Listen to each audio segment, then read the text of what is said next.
Have you ever looked up at the sky on a clear day and wondered why it's blue? We often take this beautiful hue for granted, but it's a fascinating interplay between sunlight and our atmosphere that gives us this everyday wonder. Let's start with the sun.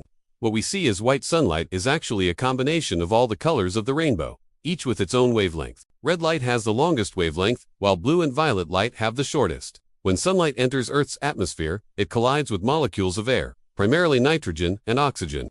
These molecules are much smaller than the wavelengths of visible light, and because they're so tiny, they scatter the shorter wavelengths of light, blue and violet, much more efficiently than the longer wavelengths like red and orange. So here's the deal.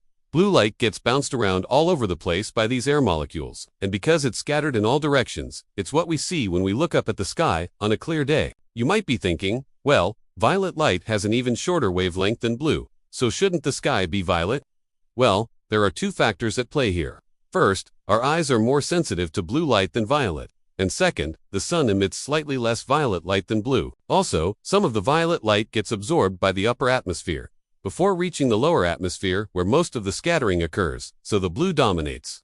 Now let's think about sunsets. When the sun is low on the horizon, its light has to travel through much more of the atmosphere to reach our eyes. During this longer journey, most of the blue and violet light gets scattered away, leaving the longer wavelengths of red and orange to make it all the way through.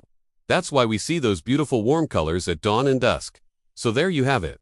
The blue sky is a result of a process called Rayleigh scattering, where the molecules in our atmosphere scatter sunlight, but not all colors equally. It's a simple, yet elegant phenomenon that gives us a beautiful view every day. If you want to learn more about the fascinating world of optics or any other STEM field, you can find more information in the description below.